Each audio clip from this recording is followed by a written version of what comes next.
of the scientific cosmological vision that has replaced earlier religiously inspired cosmologies. Wow.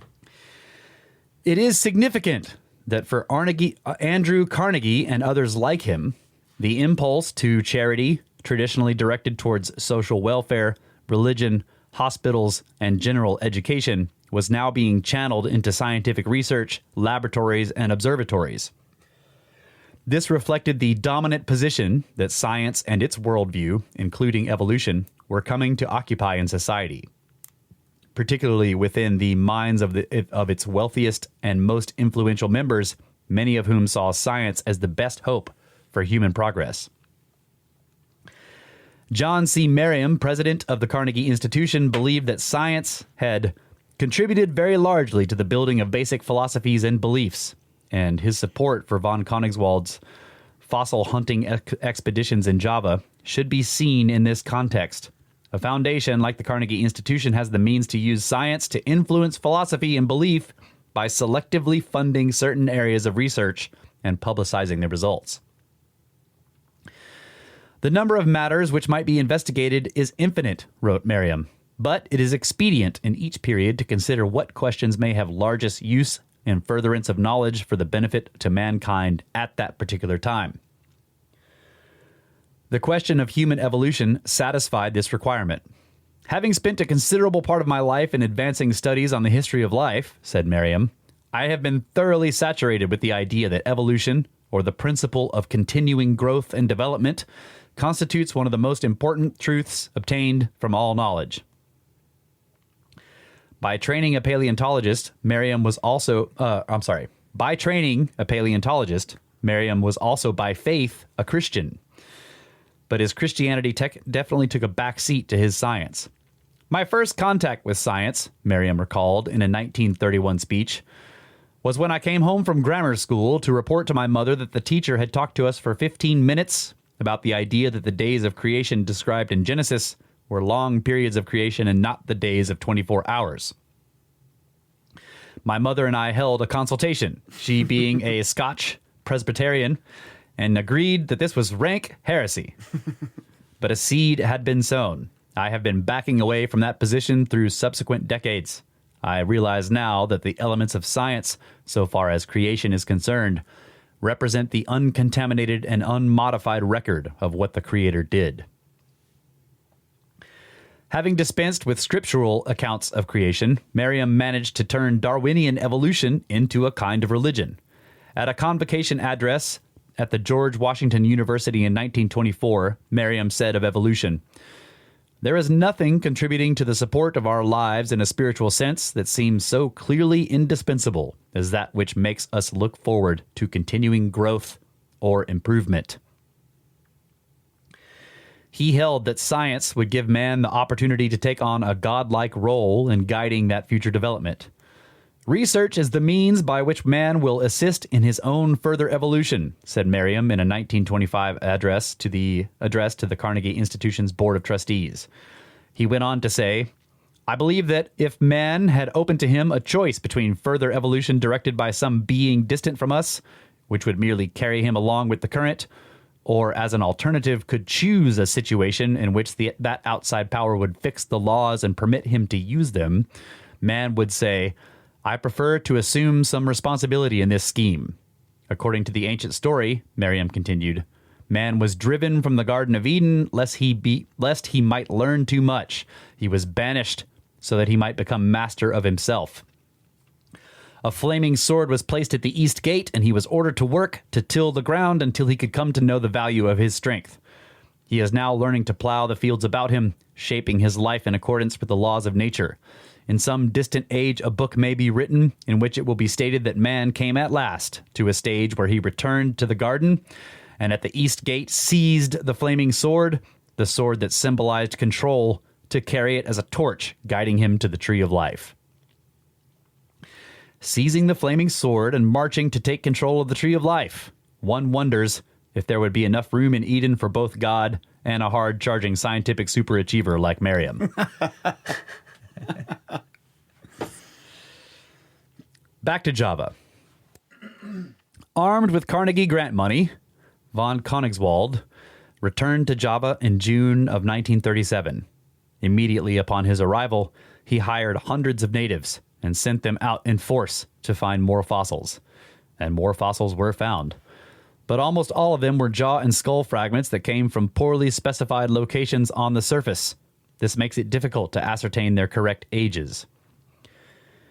During the course of most of the Sangaran finds, von Koenigswald remained at Bandung, about 200 miles away, although he would sometimes travel to the fossil beds after being notified of a discovery. So you see, he's camped out in some hotel 200 miles away, and he's paying hundreds of natives to dig around in this area. Mm-hmm. And then when they find something that he's interested in, they try to sell it to him because he's purchasing them by the piece.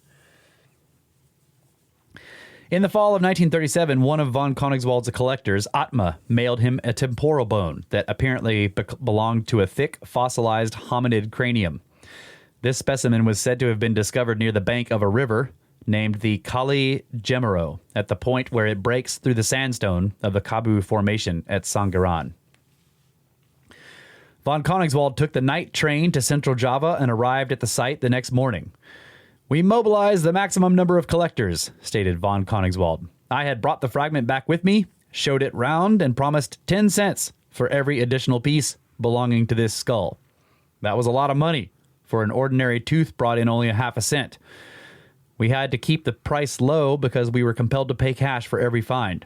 For when a Javanese has found 3 teeth, he just won't collect any more until these 3 teeth have been sold." Consequently, we were forced to buy an enormous mass of broken and worthless dental remains and throw them away. If we could have left them at Sangaran, they would have been offered to us for sale again and again. The highly motivated crew quickly turned up the desired skull fragments. Von Koenigswald would later recall, "There, on the banks of a small river, nearly dry at that season, lay the fragments of a skull, washed out of the sandstones and conglomerates that contained the Trinal fauna. With a whole bunch of excited natives, we crept up the hillside, collecting every bone fragment we could discover. I had promised the sum of 10 cents for every fragment belonging to that human skull. But I had underestimated the big business ability of my collectors. The result was terrible. Behind my back, they broke the larger fragments into pieces in order to increase the number of sales. We collected about 40 fragments, of which 30 belonged to the skull, and they formed a fine, nearly complete Pithecanthropus skull cap. And now at last, we have him." So yeah, he says 10 cents for every fragment, and so they find one and they break it into 4, get 40 cents. That's great. How did von Koenigswald know that the fragments found on the surface of a hill really belonged, as he claimed, to the Middle Pleistocene Kabu Formation? Perhaps the native collectors found a skull elsewhere and broke it apart, sending one piece to von Koenigswald and scattering the rest by the banks. Von Koenigswald constructed a skull from the 30 fragments he had collected, calling it Pithecanthropus II, and sent a preliminary report to Dubois.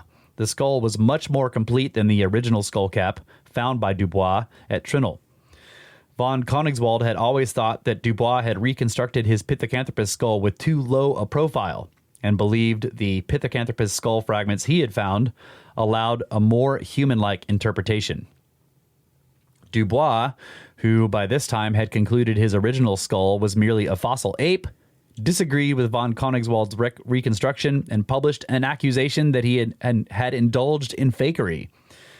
He did later retract this indictment and said that the mistakes he saw in von Koenigswald's reconstruction were probably not deliberate. In other words, there are still mistakes. Yeah.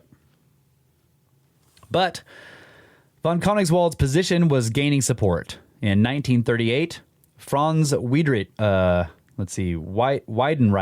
supervisor of the Beijing Man excavations, stated in the prestigious journal Nature that von Koenigswald's new finds had definitely established Pithecanthropus as a human precursor and not a gibbon, as claimed by Dubois.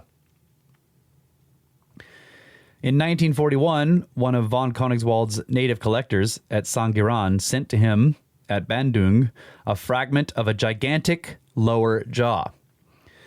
According to von Koenigswald, it displayed the unmistakable features of a human ancestor's jaw. He named the jaw's owner Meganthropus paleojavanicus, giant man of ancient Java Whoa, dude. because the jaw was twice the size of a typical modern human jaw. Oh, man. Here we go. A careful search of original reports has not revealed a description of the exact location at which this jaw was found or who discovered it. If von Koenigswald did report the exact circumstances of this find, then it is a well-kept secret.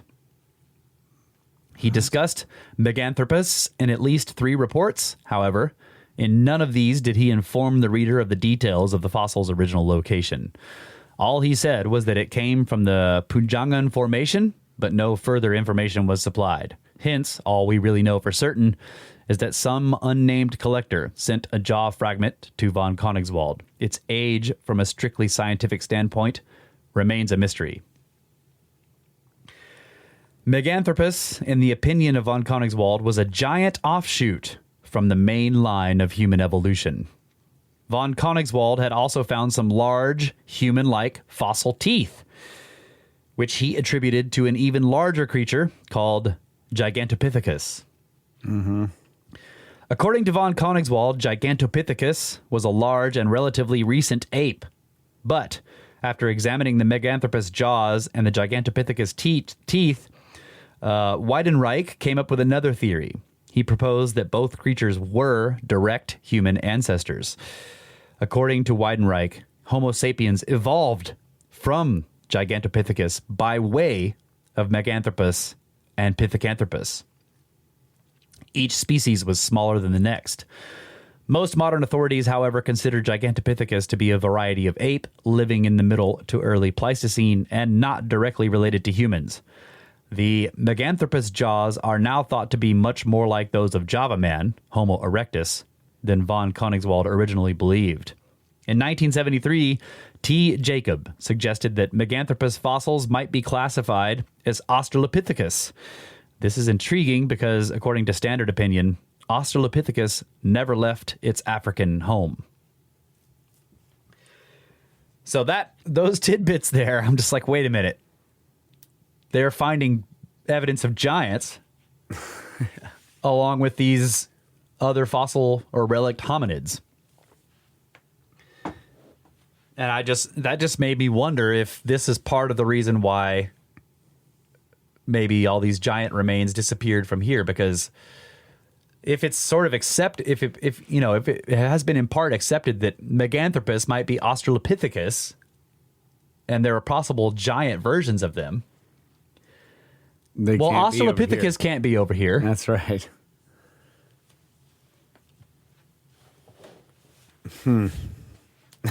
So there you have another reason for